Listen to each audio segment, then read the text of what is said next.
हाँ जी, तो निकल चुके हैं रांची से दिल्ली के लिए। और ये एक डिफरेंट एक्सपीरियंस होगा। क्यों होगा? क्योंकि हमने लगाया है ये नेक्स्ट क्रूज। दिखाइए कैमरा मैन। ये जो आपने बहुत सारे वीडियोस में देख लिया होगा अब तक तो, और इसी का एक्सपीरियंस शेयर करेंगे कि क्या माइलेज निकली। ट्रैवल टाइम 2 घंटे कम हो गया तो, और माइलेज भी गाड़ी का ज़्यादा देती है, और उसके बाद प्लस स्ट्रेस भी बॉडी को कम होता है, मेंटल फिजिकल ये सारा कम होता है। तो बने रहिए। जैसे ही सवेरा होता है, अभी तो धीरे धीरे कुछ कुछ बादल ही दिख रहा है, सवेरा हुआ नहीं प्रॉपर, तो बताते हैं। ठीक है, बाय बाय।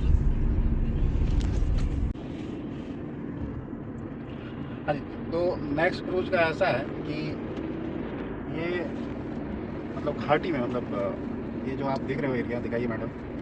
तो इस टाइप का इलाका जो है घाटी, ऊपर नीचे दाएं बाएं राइट लेफ्ट, इस टाइप के इलाके में बहुत ज़्यादा अच्छा परफॉर्म नहीं करता है। क्योंकि मेरी एक्सपेक्टेशन ये थी कि अगर मैं यहाँ पे 60 की स्पीड सेट कर दूँ, राइट, तो वो 60 रहे। बट होता ये है कि अभी इसलिए मैंने क्रूज़ नहीं लगाया, क्योंकि होता ये हो ये रहा है, या इवन कि आते वक्त भी ये हुआ था कि अगर आप अपहिल जा रहे हो तो स्पीड आपकी धीरे धीरे स्लो हो जाएगी, जो कि नहीं होना चाहिए मेरे हिसाब से। और डाउन हिल जाओगे तो आपकी स्पीड बढ़ जाएगी, जो कि मेरे हिसाब से वो भी नहीं होना चाहिए, राइट।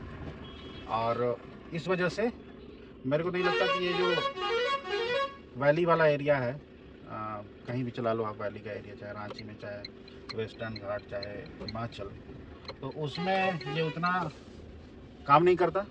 और मेरे हिसाब से रिकमेंडेड भी नहीं है, क्योंकि वैली वाले एरिया में थोड़ा सा ना मैनुअल कंट्रोल रखना चाहिए, ताकि गाड़ी पे कंट्रोल ज़्यादा रहे।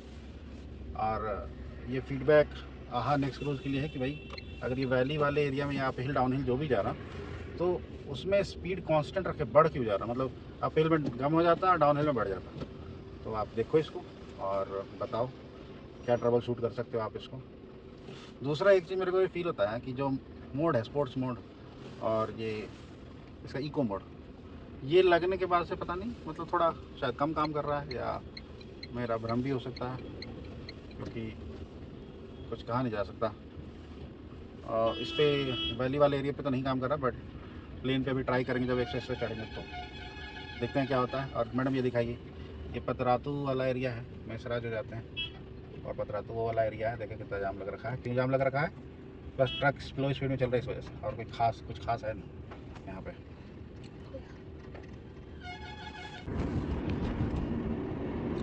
तो ये देखिए, मैं अभी घाटी वाले इलाके में हूँ, और ये मैंने लगा दिया क्रूज। देखिए ग्रीन हो गया, यहाँ दिखा दो, ठीक है। लेकिन अभी देखो डाउन हिल जा रहा है तो स्पीड हल्की हल्की बढ़ जाती है, इस वजह से मेरे को ब्रेक मारना पड़ता है। जैसे अभी देखिए फिर से मैं लगा रहा हूँ, दिखाओ, फिर डाउन हिल जा रहा हूँ, ग्रीन लग गया देखो, लेकिन फिर भी स्पीड बढ़ रहा है, ठीक है। तो ऐसा नहीं होना चाहिए। अगर किसी कांस्टेंट स्पीड पे रखते हैं ना, तो उस स्पीड पे ये चलना चाहिए। जब बिल्कुल प्लेन आता है देन इट्स फाइन। अदरवाइज अगर उसके अलावा प्लेन के अलावा कैसा भी टेरेन या अपहिल डाउन हिल आता है, तो ये स्पीड कम या ज़्यादा हो जाती है, ठीक है। तो ये एक इसका आई थिंक बग होगा, कुछ सॉफ्टवेयर अपडेट से में भी सही हो जाए। तो ये है सपोर्ट वालों, आप देख रहे हो, यही है इशू इसमें।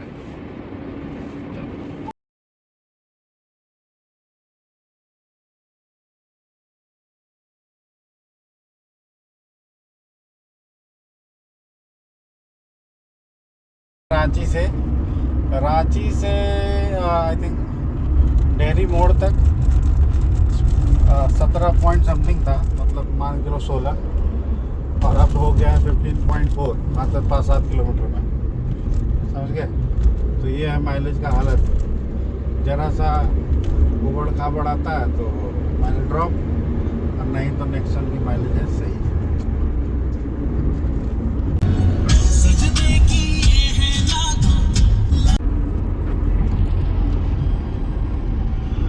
हाँ जी, तो हम लोग ये जा रहे हैं एक नए रूट से। ये आपका डेहरी ऑन सोन औरंगाबाद होते हुए ये नासरीगंज विक्रमगंज मार्ग है, रोड है, जो कि हमारे को ये डुमरांव शायद छोड़ेगा। एंड डुमरांव से फिर जो है जो नया बक्सर वाला रूट बना हुआ है उससे जाएंगे। तो ओवरऑल मिला जुला के बिहार में कोने कोने में रोड है। इंडस्ट्री हॉस्पिटल का पता नहीं, लेकिन रोड तो कोने कोने में। ऐसा नहीं है कि रोड की हालत गड़बड़ है, रोड की हालत भी अच्छी है। तो दिखा दो एक मिनट में, एक बार रोड दिखाओ जरा। ये 4 लेन है, ठीक है। और रात का पता नहीं, दिन में तो आ ही सकते। रात में फैमिली के साथ कितना सेफ है वी कांट से, बट दिन में तो रास्ता सही है, खाली है। तो रादर दैन वाराणसी होके जाने के बजाय, इलाहाबाद होने के बजाय, अगर रांची से कोई आ रहे हो तो डेहरी से राइट ले लो, औरंगाबाद मार्केट से बाहर निकलने के बाद लेफ़्ट ले लो। नासरीगंज, विक्रमगंज, डुमराव रोड है ये, ठीक है। तो ये हमने चालू किया है अभी पूर्वांचल एक्सप्रेसवे से, और अब तक का माइलेज वो दिखाता हूँ, जो कि एक सेकेंड, ये नहीं है, ये 414.8, मतलब रांची से 414 किलोमीटर है ये गाज़ीपुर, और 13.9 का एवरेज दिया। बेसिकली ये औरंगाबाद से इधर थोड़ा गड़बड़ हो गया। औरंगाबाद डेहरी ऑन तक ठीक था, 17 पॉइंट समथिंग का माइलेज था। और अब हम इसे रीसेट कर दे रहे हैं, ठीक है। अब एक दूसरा ट्रिप में करते हैं एक्चुअली, ये नहीं, इसको रीसेट कर देते हैं। और अभी हम लोग देखेंगे कि यहाँ से दिल्ली तक का माइलेज एक्सप्रेसवे क्या रहता है, ठीक है। एवरेज 120 रखेंगे, ठीक है। चलिए मिलते हैं इन रास्तों को ख़त्म करके रात में। हाँ जी, तो पूर्वांचल एक्सप्रेसवे पे पहला टोल है। एक्सप्रेसवे पे एम्बुलेंस खड़ी है, पेट्रोलिंग व्हीकल खड़ा है, ये सारा खड़ा है। वॉशरूम भी साफ़ सुथरा ही है यहाँ पे। तो ये है नज़ारा इधर का, ये हाँ जी। तो अभी चल रहे हैं हम लोग कहाँ पे, एक्सप्रेसवे, पूर्वांचल एक्सप्रेसवे।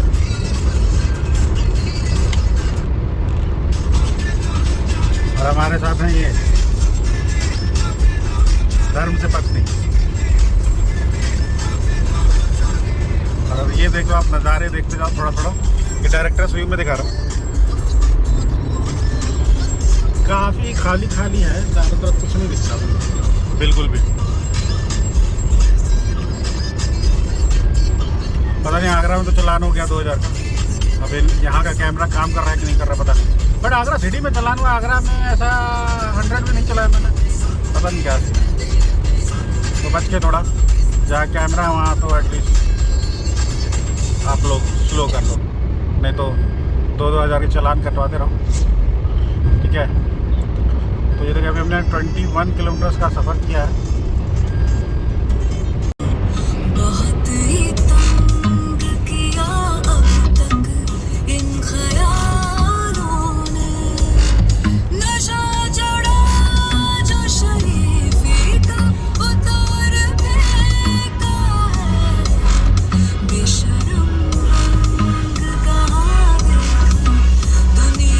हाँ जी, तो नेक्स्ट क्रूज़ का अभी हाईवे का एक्सपीरियंस डाल रहा हूँ मैं, बता रहा हूँ, डालूँगा था।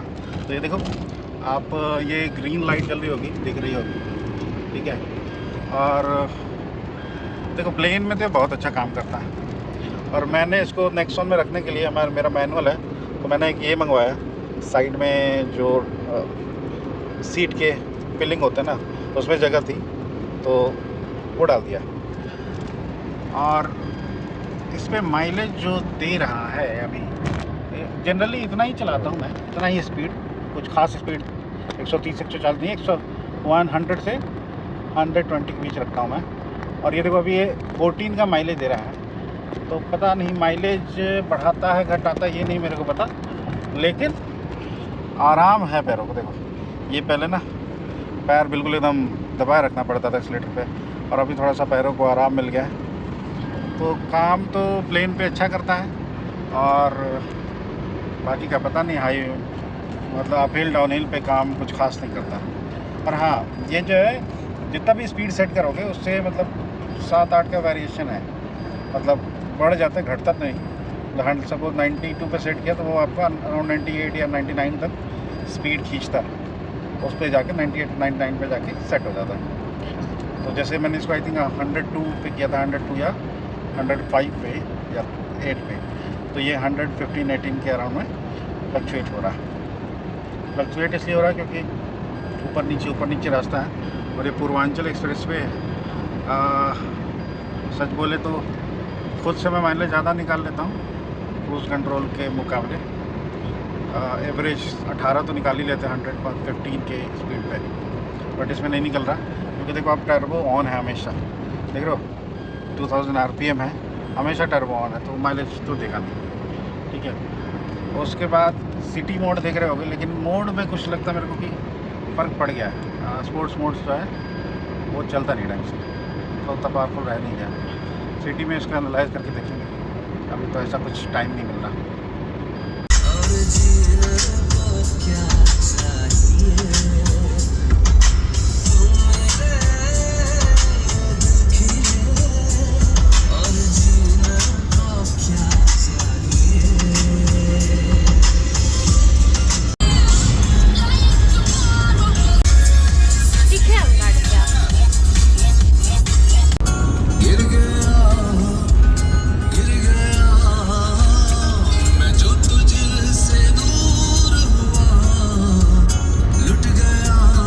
हाँ जी, तो ये जाने कितने दिनों बाद है, 1 या 2 दिन बाद नोएडा पहुंचने के, और माइलेज दिखाता हूँ।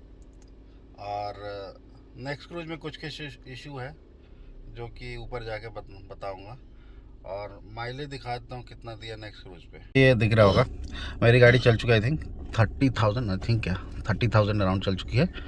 और ये माइलेज देखो, ये जो 17 माइलेज आपको दिखा रहा है, ये माइलेज है एक्सप्रेसवे पे चढ़ने के बाद। आई मीन पूर्वांचल एक्सप्रेसवे जब चालू हुआ था वहाँ इसको रीसेट किया था मैंने, तो 919 वहाँ से किलोमीटर है, और ओवरऑल 17 का माइलेज दिया, जो कि 120 की स्पीड पे चला रहा था, अराउंड 110, 115, 120।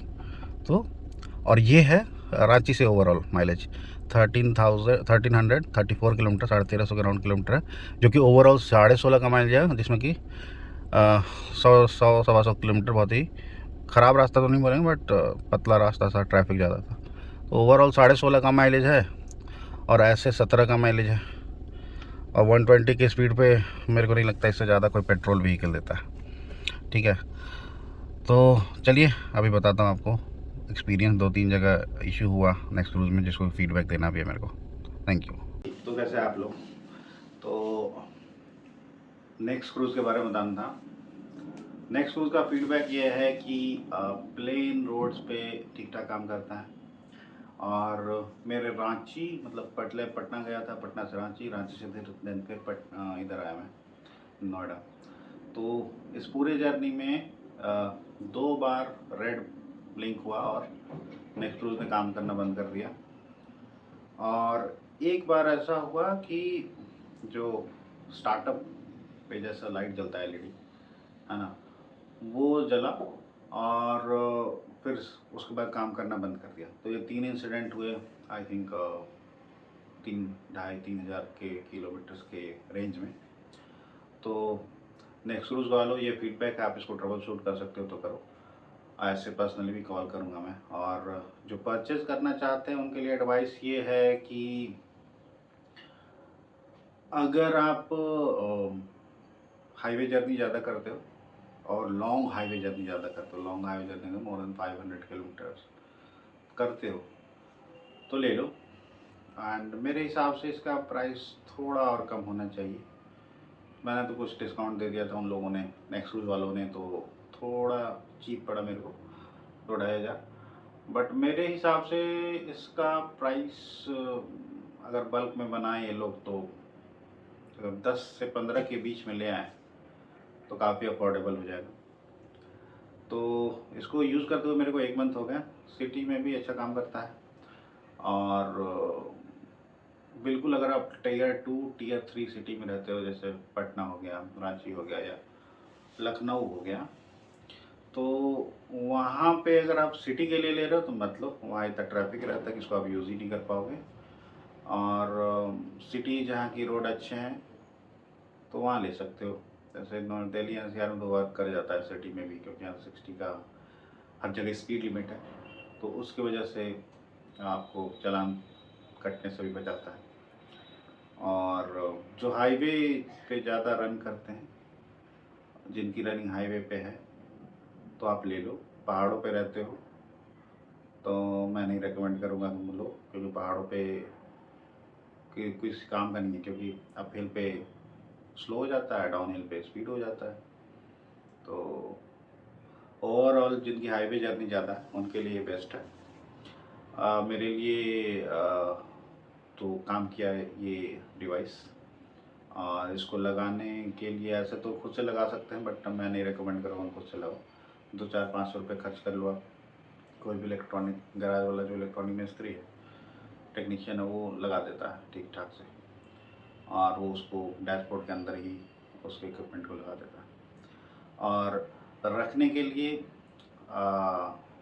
मैं रिकमेंड करूँगा कि जैसा मैंने लिया है वैसा आप ले लें। और उससे क्या होगा कि एक तो उसकी जो पोजीशन है वो सही जगह है। हाँ, वहाँ थोड़ा सा हैंड ब्रेक को एक्सेस करना थोड़ा सा चैलेंजिंग है, बट अगर आप सिंगल ट्रैवल करते हो तो वो भी इशू नहीं है। एडजस्ट मतलब बिल्कुल क्या बोलते हैं, किसी अगर हाईवे पे जा रहे हो एंड थोड़ा सा संभल कर रहना हो, क्योंकि वहाँ पे हैंड ब्रेक नहीं लगा पाओगे आप। तो आपकी चॉइस है, आप अदर जगह रह सकते हो अगर सडन ब्रेकिंग की ज़रूरत है तो। और उसके बाद अदर देन दैट कोई जगह दिखती नहीं मेरे को कि उसको लगाओ। या तो आप आर्मरेस्ट जहाँ है वहाँ पे आप रख सकते हो कैसे भी जुगाड़ करके। तो देख लो कहाँ लगा सकता हूँ। मैं तो हाईवे पे थोड़ा सा कंसिस्ट होकर चलाता हूँ, चारों तरफ देख के, तो मेरे लिए तो कंफर्टेबल पोजीशन वही है। बाकी आप अपना देख लो। ओवरऑल एक डिसेंट प्रोडक्ट है, बहुत वाव नहीं बोलेंगे, बट ओवरऑल एक डिसेंट प्रोडक्ट है जिनके पास क्रूज़ कंट्रोल नहीं है। और सबसे अच्छी बात ये है कि एक तो ये 40 से नीचे भी काम करता है, दूसरा आपके किसी भी छोटी गाड़ी में भी लग सकता है, लाइक ऑल्टो, वैगनर, जिसमें क्रूज़ कंट्रोल आते ही नहीं है, उसमें भी लग सकता है, राइट। तो ये ओवरऑल मेरा फीडबैक है नेक्स्ट क्रूज़ के लिए। आहा नेक्स्ट क्रूज़, जो जयपुर की एक कंपनी है, अच्छा डिवाइस बनाया। थोड़ा सा अगर ये डायल को हटा के, मेरे रिकमेंडेशन होगा कि अगर ये जो बूट वगैरह से क्रूज़ कंट्रोल के जो ओरिजिनल बटन होते हैं उस पर किसी तरह शिफ्ट कर पाएँ तो बहुत ज़्यादा बेटर होगा। बाकी लेट्स सी। तो thanks for your all support, love, and कोशिश करूँगा वीडियोस डालूँ। बहुत सारी इंगेजमेंट से फ्री हो गया हूँ मैं, तो कोशिश करूँगा आपकी वीडियो डालता हूँ। Thank you, bye bye.